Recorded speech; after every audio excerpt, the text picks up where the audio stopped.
Hello, welcome students. In this video, we are going to discuss about the properties of D block elements. Okay, चलो start करेंगे.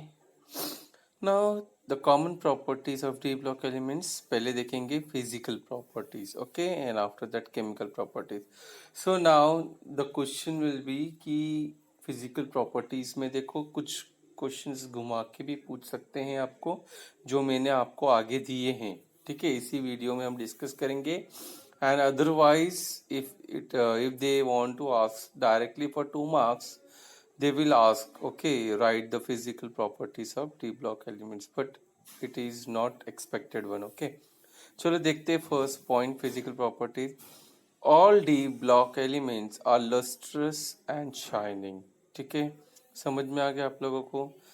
Now they are hard and have high density. ये भी समझ में आ गया आप लोगों को, right. Now next point, have high melting point and boiling points, right. Now they are good electrical and thermal conductors. ठीक है, ये भी आप लोग को समझ में आ गया. अभी देखो यहाँ पे थर्मल कंडक्टर्स लिखा है, दैट मीन्स वो ज़्यादा हीट को रेजिस्ट कर सकते हैं. ठीक है, कितना भी ज़्यादा आप टेम्परेचर हाई रखोगे तो भी उन पे क्या होगा, वो मेल्ट नहीं होगा. Okay, understood. Now next, they have high tensile strength and malleability. ठीक है, जल्दी टूटेगा नहीं हो, राइट.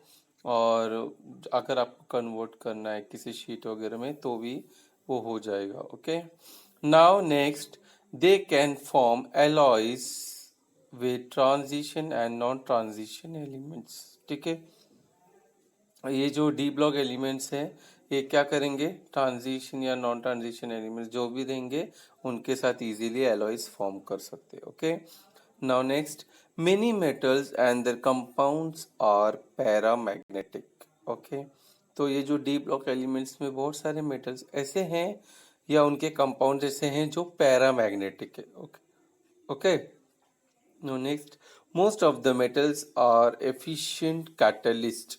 ठीक है, तो सब नहीं है but most of the metals जो डी ब्लॉक एलिमेंट्स को बिलोंग करते हैं वो एफिशिएंट कैटलिस्ट है. Okay, they can act as a good catalyst. Understood. चलो अभी ये होता फिजिकल प्रॉपर्टीज, अभी केमिकल प्रॉपर्टीज देखेंगे. ओके, सो नाउ अगेन आपको 2 मार्क्स के लिए क्वेश्चन आ सकता है. ओके, नाउ तो इसके लिए भी आपको 6 में से एनी 5 पॉइंट्स भी लिखोगे तो भी चलेगा, या 6 लिखोगे तो it's well and good, out of marks मिलेंगे आपको. Okay, now the first point, all d block elements are electropositive metals. ठीक है, तो अभी ये जो प्रॉपर्टीज है ना बच्चों, आप लोग को याद रखना है. And because of this properties हम उसको, जो हमको ट्रिकी क्वेश्चंस पूछे जाएंगे उसका आंसर हम दे पाएंगे. ओके, जो हम मैंने इसमें दिए हैं आगे क्वेश्चंस, जब उसका आंसर देंगे तब आपको समझ में आएगा. Okay, now next point, they exhibit variable valencies and form coloured salts and complexes. ठीक है, इसका मतलब क्या है, उन्होंने बोला है कि अलग अलग वैलेंसीज में ये डी ब्लॉक एलिमेंट्स के मेटल्स मिलेंगे हमें, राइट. फॉर एग्जांपल 1 भी है, 2 भी है, 3 वैलेंसी भी है. ओके, और कलर्ड सॉल्ट फॉर्म करेंगे और अलग अलग कॉम्प्लेक्सेस भी फॉर्म करेंगे. Okay, now next point, they are good reducing agent. Okay, it's a very important point, you have to keep it mind. Okay, क्या कि ये बहुत ही अच्छे रिड्यूसिंग एजेंट है. Okay, now next, they form insoluble oxides and hydroxides. ठीक है, अब यहाँ पे इन्होंने यहाँ पे क्या बोला, ये कि जो भी ऑक्साइड्स फॉर्म होंगे डी ब्लॉक एलिमेंट्स के वो इनसोल्यूबल होंगे, राइट, और जो हाइड्रोक्साइड्स फॉर्म होंगे वो भी इनसोल्यूबल होंगे, right. Now next point, iron, cobalt, copper, molybdenum and zinc are biologically important metals. ठीक है, समझ में आप लोगों को. Now next, catalyse biological reaction. ठीक है, मतलब जितने भी बायोलॉजिकल रिएक्शंस होंगे उनमें हम एज ए कैटलिस्ट इसे यूज कर सकते हैं ताकि वो रिएक्शन में स्पीड अप कर सके या रिएक्शन हम लोग फास्ट कर सके. Okay, understood. Now, from here, we are going to discuss the expected question, okay, or some questions which I think can be asked, okay. तो ये आप लोग थोड़ा ध्यान से पढ़ लेना इसे, and you have to learn and give the test, okay. तो पहला क्वेश्चन क्या है? What are D block elements? ठीक है, बहुत ही अच्छा क्वेश्चन है ये. इसका आंसर एज इट इज मैंने दे दिया इधर, ओके, जो टेक्स्ट बुक में शायद ना भी हो, right. Now the D block elements are found in group 3, 4, 5, 6, 7, 8, 9, 10, 11 and 12 of the periodic table. ठीक है. अब इन्होंने ये नहीं बोला है कि सारे 3 to 12 के ग्रुप सारे ही डी ब्लॉक एलिमेंट्स है. ये बोला है कि दे आर फाउंड, ठीक है, उसमें पाए जाते हैं, okay. And the d block elements are also known as the transition metals. ठीक है, समझ में आप लोगों को क्या बोला इन्होंने कि जो डी ब्लॉक एलिमेंट्स है ये हम इसे ट्रांजिशन मेटल्स भी बोलते हैं. ठीक है, लेकिन सारे डी ब्लॉक एलिमेंट्स को नहीं बोलते, कुछ कुछ को ही बोलते हैं जिनकी प्रॉपर्टीज मैच करते. Okay, now the d orbital is filled with the electronic shell n-1. ठीक है, क्यों बोलते हैं ट्रांजिशन मेटल, उसका रीजन मालूम पड़ा आपको. अगर एग्जाम में क्वेश्चन पूछ भी लिया तो आपको ये आंसर देना है, ओके. क्यों? क्योंकि उसका जो डी ऑर्बिटल है उसका इलेक्ट्रॉनिक शेल क्या बता रहा है आपको, n-1. ओके, अब इसमें क्वेश्चन आएगा कि कौन कौन से एलिमेंट्स इसको बिलोंग करते हैं, ओके.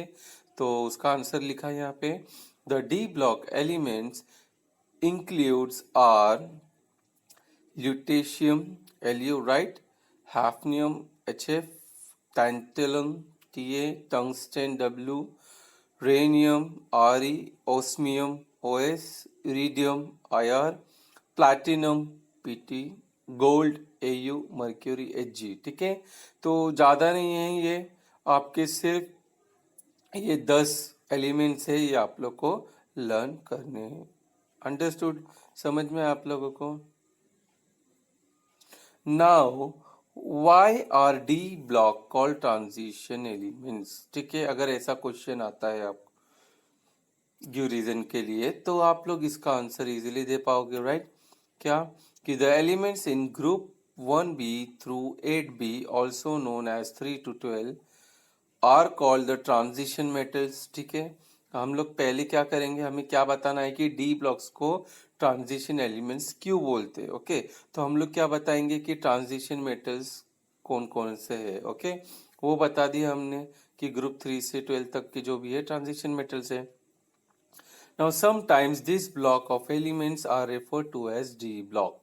ठीक है, अभी इनको हम डी ब्लॉक भी बोलते हैं. क्यों?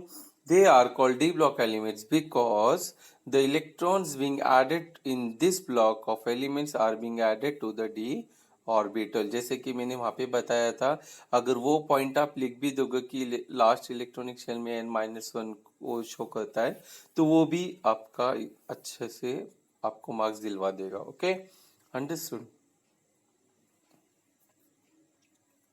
Now next question, why are D block elements paramagnetic?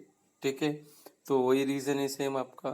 The most of the transition elements show paramagnetic behavior. समझ में आप लोगों को क्या कि ज्यादा करके ट्रांजिशन एलिमेंट्स पैरामैग्नेटिक बिहेवियर दिखाते हैं, right. So the unpaired electrons in n-1 d orbitals are responsible for the magnetic properties. ठीक है, तो आपका जो d orbitals है लास्ट में जो है, ओके, वो मैग्नेटिक प्रॉपर्टीज के लिए रिस्पॉन्सिबल है, ओके.